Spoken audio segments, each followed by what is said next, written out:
Boa noite, meu nome é Gabriel Pérez e os nossos dois projetos simples são com os temas de motor homopolar simples e trem de Gauss. Ambos são experiências que demonstram de forma prática e visual conceitos fundamentais de física, química e principalmente eletromagnetismo, né? E funcionamentos de circuitos elétricos. O primeiro projeto, que é o do motor homopolar, ele foi o primeiro tipo de motor elétrico já construído e inventado por Michael Faraday em 1821.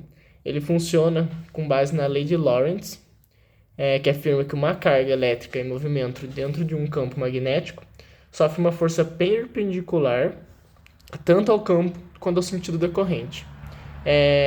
Essa força causa um movimento circular. Para montar o motor, a gente utilizou materiais simples como pilha, um ímã de neodímio, pedaços de fio de cobre. E é isso. O ímã foi fixado na parte negativa da pilha.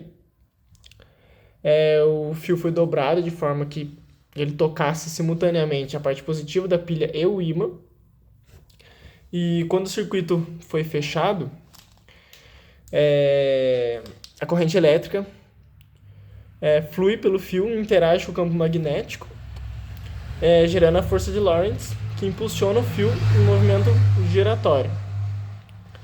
Esse experimento demonstra, na prática, vários conceitos estudados na disciplina, como condução elétrica, materiais, uso de pilha como fonte de corrente elétrica, que depende de uma reação de oxidação e redução, e a transformação de energia química para elétrica, e depois para a magnética.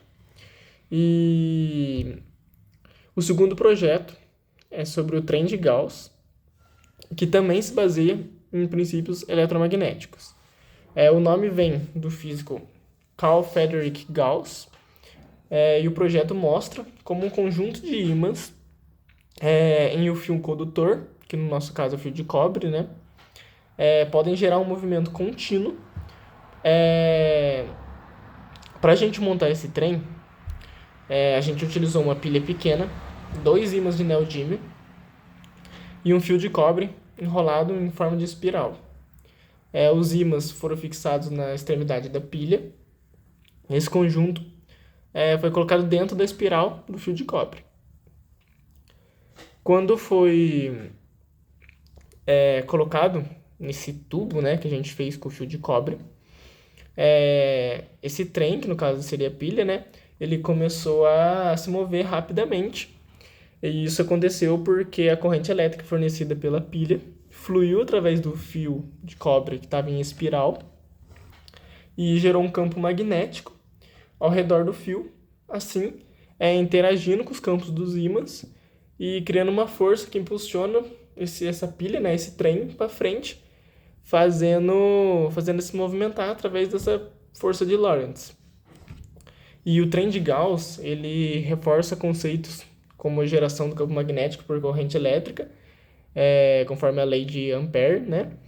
E a força resultante da interação entre a corrente e o campo magnético e a conversão de energia nesse caso, da energia química da pilha para energia elétrica e depois, finalmente, para energia cinética. Então, esses dois projetos, embora eles sejam projetos que dá para fazer com materiais simples, assim, né, que não são tão caros, digamos assim, eles conseguem mostrar com clareza a aplicação dos conteúdos que a gente estudou no laboratório, né, em sala de aula, e eles também ajudam a entender melhor como funciona essa parte de eletromagnetismo, campo elétrico, corrente elétrica, condutividade dos metais, como o fio de cobre, por exemplo, que a gente usou nos 2 experimentos. E, enfim, também transformações de energia, né? Que também dá para perceber. E são experimentos que conseguem despertar interesse em quem estiver vendo, né?